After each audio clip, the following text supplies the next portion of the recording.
أعوذ بالله من الشيطان الرجيم يا عبادي الذين آمنوا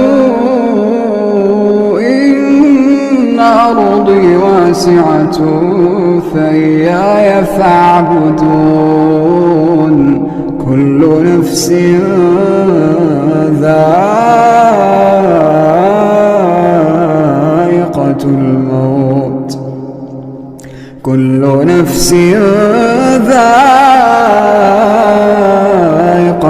حاضرین، آج کے اس جمعہ کے خطبے کے موقع پر میں آپ حضرات کے سامنے جس عنوان کے تحت کچھ باتیں رکھنا چاہتا ہوں وہ عنوان ہے کہ رمضان سے ہمیں کیا اسباق ملتے ہیں، رمضان ہمیں کیا سکھاتا ہے یا رمضان سے ہم نے کیا سیکھا ہے۔ محترم حاضرین، سال کے 12 مہینوں میں رمضان کا ایک مہینہ آنا، اپنی رحمتیں، برکتیں، سعادتیں لے کر آنا، اور پھر ایک مہینہ ہونے کے بعد اس رمضان کا گزر جانا۔ آپ اپنے طور پر یہ سوچ کر دیکھیں، کیا رمضان کا یوں اس طرح سے آنا اور اس طرح سے چلے جانا کیا کوئی بے مقصد ہے؟ کیا اس کا کوئی مقصد نہیں ہے؟ کیا اللہ تبارک و تعالیٰ نے یہ جو رمضان کا مہینہ رکھا، کیا یوں ہی اللہ تبارک و تعالیٰ نے رکھ دیا؟ اس کے پیچھے کوئی حکمت نہیں ہے، اس کے پیچھے کوئی مقصد نہیں ہے؟ ضرور مقصد ہے۔ اللہ تبارک و تعالیٰ نے خود مقصد بیان فرمایا۔ اللہ تبارک و تعالیٰ فرماتا ہے یا ایھا الذین آمنوا کتب علیکم الصیام کما کتب علی الذین من قبلکم لعلکم تتقون۔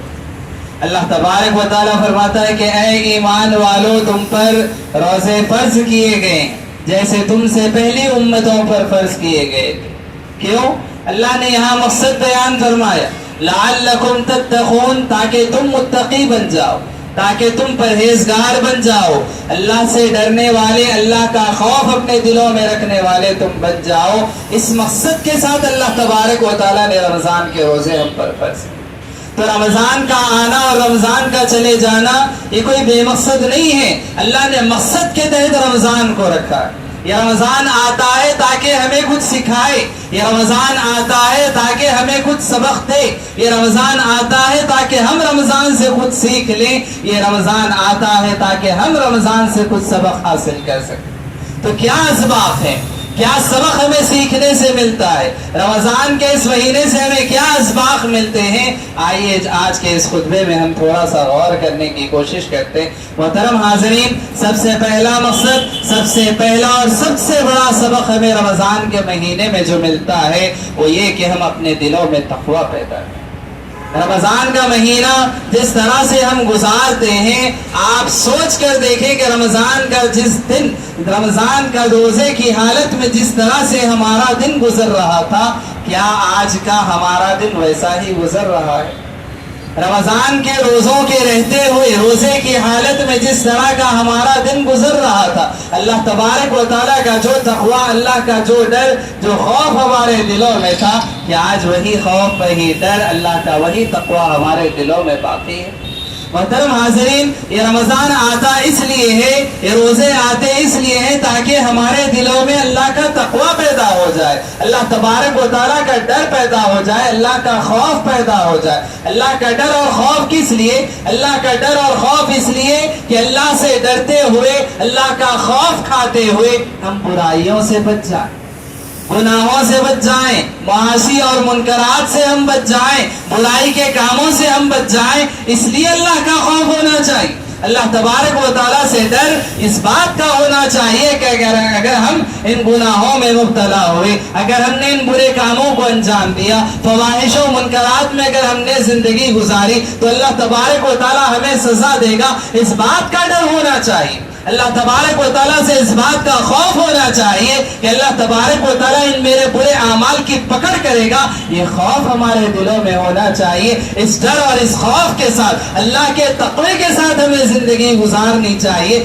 آپ دیکھیں رمضان کا جو مہینہ آتا ہے, رمضان کے جو روزے آتے, وہ ہمیں سکھاتے ہیں کہ تقوی کیسے پیدا ہوتا ہے, وہ ہمیں سکھاتے ہیں کہ اللہ کا ڈر کیسے پیدا ہوتا ہے.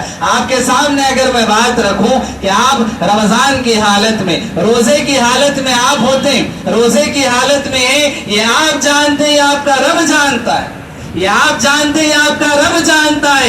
آپ اکیلے تنہائی میں بھی ہوتے ہیں اور آپ ہزاروں لوگوں کے درمیان بھی ہوتے ہیں. کبھی ہزاروں لوگوں کے درمیان بھی آپ پانی کا گلاس اٹھا کر پینا گوارا نہیں کرتے, اور اکیلے آپ تنہائی میں ہو, اپنے کمرے میں آپ بند ہو, وہاں بھی آپ اپنا پانی کا گلاس اٹھا کر پینا گوارا نہیں کرتے, کیونکہ ہزاروں لوگوں کے درمیان پانی پینے سے آپ کو جو چیز روک رہی ہے وہی چیز بند کمرے میں بھی آپ کو پانی پینے سے روک رہی ہے. وہ صرف اور صرف اللہ کا ڈر, وہ صرف اور صرف اللہ تبارک و تعالیٰ کا تقویٰ ہے. تو یہ بات رمضان ہمیں سکھاتا ہے کہ ہزاروں لوگوں کے درمیان تمہاری جو حالت ہوتی ہے, بند کمرے میں تنہائی میں بھی تمہاری وہی حالت ہوتی ہے. یہ رمضان کی حالت, یہ روزے کی حالت میں جو اللہ کا ڈر, جو خوف, اللہ کا تقویٰ جو تمہارے دلوں میں ہے, یہ صرف رمضان کی حد تک نہیں ہونا چاہیے. یہ زندگی بھر ہمیشہ تمہارے دلوں میں اس طرح کا اللہ کا ڈر اور تقویٰ پیدا ہو جانا چاہیے.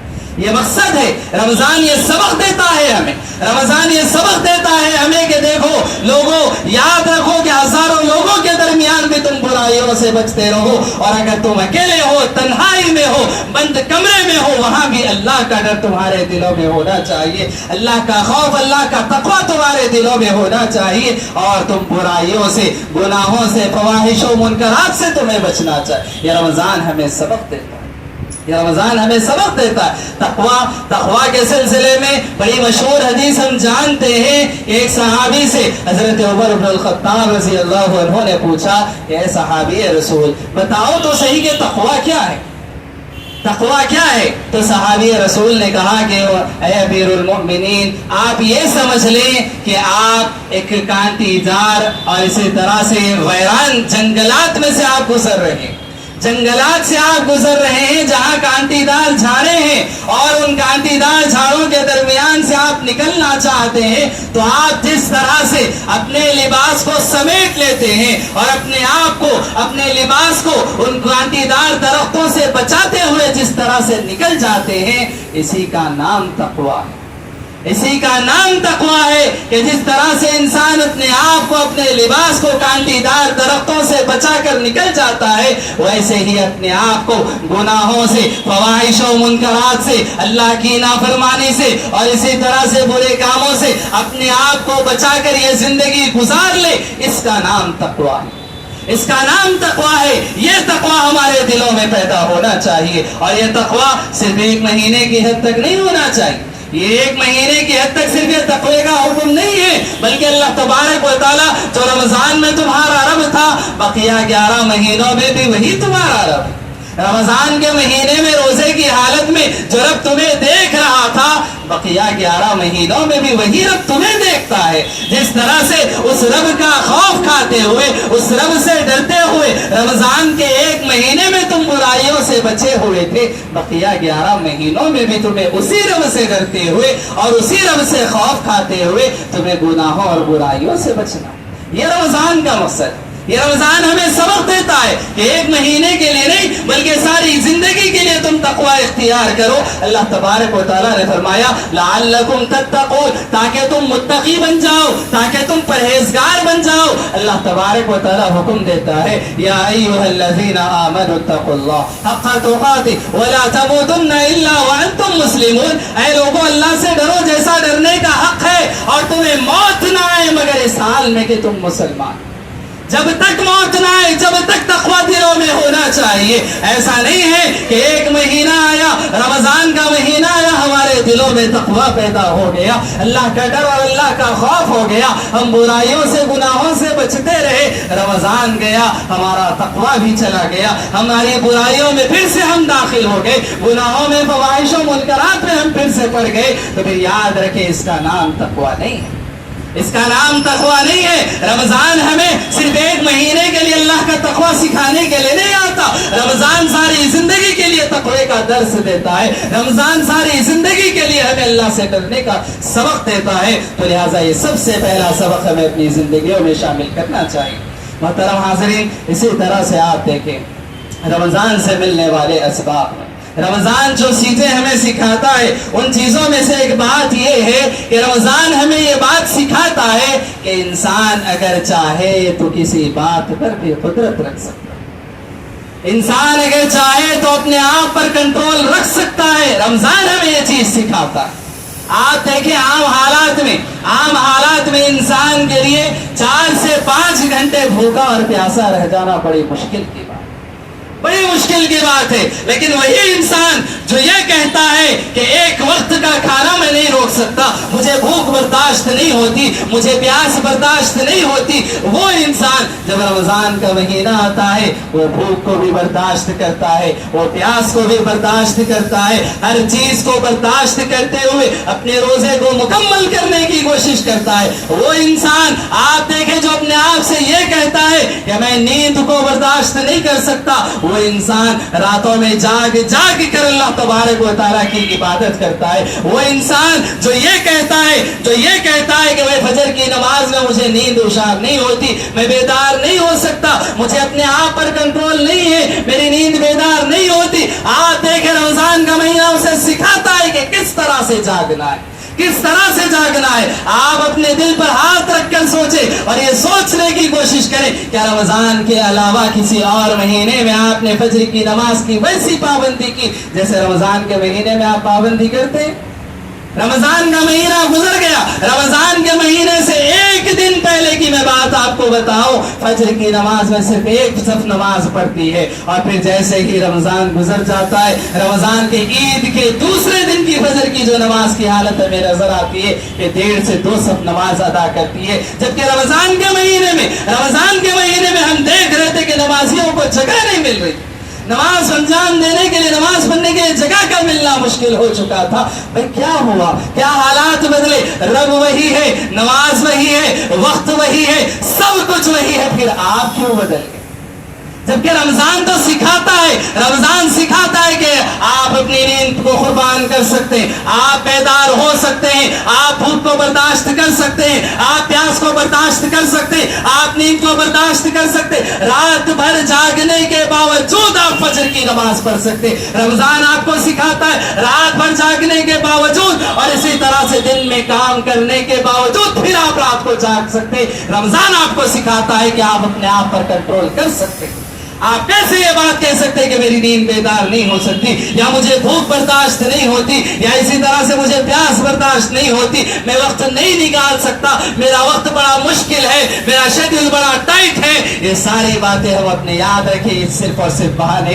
اگر انسان اپنا ارادہ کر لے، اپنے دل کو اگر مضبوطی سے تھام لے، اپنے دل میں عزم مصمم کر لے کہ مجھے یہ کام کرنا ہے، تو انسان کے لیے کوئی چیز مشکل نہیں ہے. یہ رمضان ہمیں سکھاتا ہے. رمضان ہمیں سکھاتا ہے کہ دھوپ کے عالم میں، سخت گرمی کے عالم میں انسان 14 سے 15 گھنٹے کا بھوکا پیاسا رہ سکتا ہے. اپنے آپ کو اس قدر اگر مضبوط کر سکتا ہے، اپنے آپ پر کنٹرول کر سکتا ہے، تو پھر انسان کیا نہیں کر سکتا. رمضان ہمیں سکھاتا ہے کہ جتنے تم بہانے لگاتے ہو تمہارے اپنے دل کے بہانے.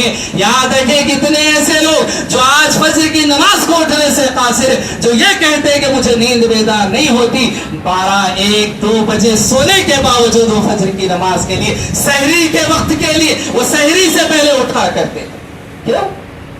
ہم نے اپنے آپ کو مضبوط کیا اس وقت میں، ہم نے اپنے آپ کو کنٹرول میں رکھا اس وقت میں کہ ہم رات میں 1 بجے سوئے یا 2 بجے سوئے، لیکن سحری کے لیے ہمیں اٹھنا ہے اور اٹھ کر ہمیں سحری کرنا ہے، پھر فجر کی نماز ادا کرنی. ہم نے ارادہ کیا، جب ہم نے ارادہ کیا تو اللہ نے آپ کی مدد کی، اللہ نے مدد کی، اور اس ارادے کو آپ ساری زندگی باقی رکھے. ایسا نہ ہو کہ رمضان گیا اور رمضان کے جاتے ہی وہ ارادہ ہمارا چلا گیا، وہ یقین ہمارا چلا گیا، وہ محنت، وہ کوشش ہماری چلی گئی، وہ لگن ہماری چلی گئی، وہ فکر، وہ طرف ہماری چلی گئی. آپ دیکھیں اپنے دل پر ہاتھ رکھ کر آپ سوچ سوچے کہ جس طرح سے رمضان کے مہینے میں آپ فجر کی نماز کی، اسی طرح سے عشاء اور دوسری نمازوں کی آپ پابندی کر رہے تھے، کیا رمضان کے بعد بھی آپ 2-4 دن ابھی سے گزرے، آپ اپنے دل پر ہاتھ رکھ کر سوچے کہ ہم نے رمضان کی طرح اس کی بھی ہم نے ان نمازوں کا بھی ہم نے اہتمام کیا؟ نہیں کیا۔ تو اس بات کی کوشش کریں۔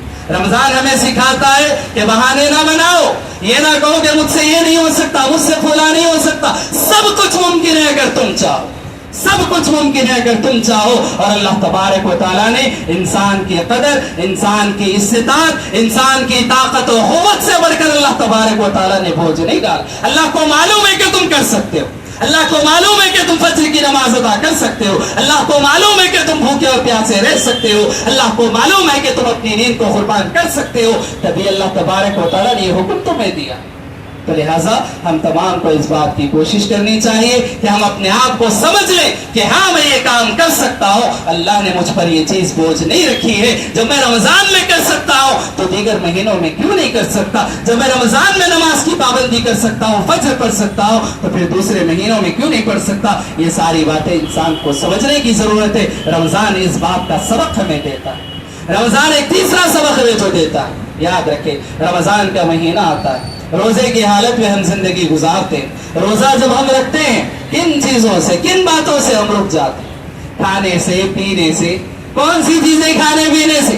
وہ چیزیں جو اللہ تبارک و تعالیٰ نے حلال کر رکھی ہے ہم پر، کھانا ہے، پینا ہے، ایسی طرح سے دیگر اور ضروریات ہماری ہے، زندگی میں آپسی معاشرت کے تعلقات ہیں، یہ ساری چیزیں جو انسان کی زندگی میں حلال ہے، جائز ہے، ان چیزوں سے انسان رک جاتا ہے۔ کیوں؟ میرے رب نے حکم دیا، میرے رب نے حکم دیا کہ طلوع فجر یا اسی طرح سے سحری کے وقت سے افطار کے وقت تک مجھے کسی چیز کے کھانے اور پینے کا حکم نہیں ہے، اسی لیے میں حلال چیزوں سے رک جاتا ہوں۔ جب میں حلال چیزوں سے رک سکتا ہوں تو کیا میں حرام چیزوں سے نہیں رک سکتا؟ میرے رب کے حکم پر میں جب کھانے پینے سے رک جاتا ہوں، میرے رب کے حکم پر میں تعلقات بنانے سے رک جاتا ہوں جو کہ میرے لیے حلال ہے، جائز ہے، تو کیا میرے رب کے حکم پر میں نشہ آور چیزوں سے، حرام چیزوں سے کیا میں نہیں رک سکتا؟ رمضان ہمیں اس بات کا سبق دیتا ہے، رمضان ہمیں اس بات کا سبق دیتا ہے کہ جس طرح سے اللہ کے حکم پر، اللہ کی مرضی پر تم حلال چیزوں سے رک جاتے ہو، اللہ کے حکم کے بنا پر، اللہ کی مرضی کی بنیاد پر تم حرام چیزوں سے بھی رک جاؤ، حرام چیزوں سے رک جاؤ، توبہ کر لو ان چیزوں سے، چاہے وہ سگریٹ نوشی کی شکل میں ہو، چاہے وہ گٹکا اور اسی طرح سے تمباکو کھانے یا اسی طرح سے پینے کی شکل میں ہو، ان ساری چیزوں سے انسان کو رک جانا چاہیے۔ انسان نہیں کہہ سکتا کہ نہیں مجھے برداشت نہیں ہوتا، میری طلب ہے، ایسی طرح سے فلا فلا۔ یہ بات یاد رکھے، رمضان سکھاتا ہے کہ اگر تم چاہو تو سب کر سکتے، اگر تم چاہو تو جب حلال چیزوں سے رک سکتے تو حرام سے کیوں نہیں رک سکتے؟ اللہ کی مدد حاصل کرو، کوشش کرو اور اللہ سے دعا کرو کہ اللہ مجھے ان چیزوں سے دور کر دے۔ یقیناً اگر آپ کوشش کریں تو ان ساری چیزوں سے رک سکتے ہیں، تو لہٰذا ان ساری چیزوں سے رکنے کی ضرورت ہے۔ اور اسی طرح سے حاضرین، رمضان ہمیں ایک اور سبق یہ دیتا ہے، رمضان ہمیں ایک اور سبق یہ دیتا ہے کہ رمضان میں روزے کی حالت میں ہم اپنے جذبات پر کنٹرول رکھ سکتے ہیں۔ رمضان ہمیں یہ سبق دیتا ہے، رمضان ہمیں سکھاتا ہے کہ اپنے جذبات پر کس طرح سے قابو پایا جائے، اپنے غصے پر کس طرح سے قابو پایا جائے، اپنی دلی خواہشات پر کس طرح سے قابو پایا جائے۔ رمضان ہمیں یہ سکھاتا ہے، عام حالات میں انسان کہتا ہے، عام حالات میں انسان کہتا ہے کہ مجھے غصہ برداشت نہیں ہوتا، عام حالات میں انسان کہتا ہے کہ کوئی مجھے پھولا کچھ کہہ دے مجھے برداشت نہیں ہوتا، عام حالات میں انسان کہتا ہے کہ کوئی مجھے گالی دے دے مجھے برداشت نہیں ہوتا۔ لیکن رمضان کی حالت میں، روزے کی حالت میں پیارے نبی صلی اللہ علیہ وسلم نے اپنے امت کو اس بات کی تعلیم دی، اپنی امت کو اس بات کی تعلیم دی کہ تم جھوٹ سے اور اسی طرح سے بری باتوں سے، گالی گلوچ سے، لڑائی جھگڑے سے تم دور ہو جاؤ، بچ جاؤ، اور یاد رکھو کہ روزہ ڈھال ہے، روزہ ڈھال ہے برائیوں سے بچنے کے لیے۔ اور نبی کریم صلی اللہ علیہ وسلم نے یہ بات سکھائی کہ اگر تم اپنے آپ پر کنٹرول رکھ رہے ہو، تم کسی سے لڑائی جھگڑا نہیں کرتے، تم کسی سے گالی گلوچ نہیں کرتے، سامنے والا تمہیں ابھار رہا ہے، تمہارے جذبات کو ابھارتا ہے، تم سے لڑائی جھگڑا کرنا چاہتا ہے، تمہارے ساتھ گالی گلوچ کرتا ہے، بحث و مباحثہ کرتا ہے، اللہ کے نبی صلی اللہ علیہ وسلم بیان فرماتے، سامنے والے سے کہہ دو انی امرؤ صائم، اے سن لے، اے میرے بھائی سن لے کہ تو لڑنا چاہتا ہے، تو مارنا پیٹنا چاہتا ہے، تو لڑائی جھگڑا کرنا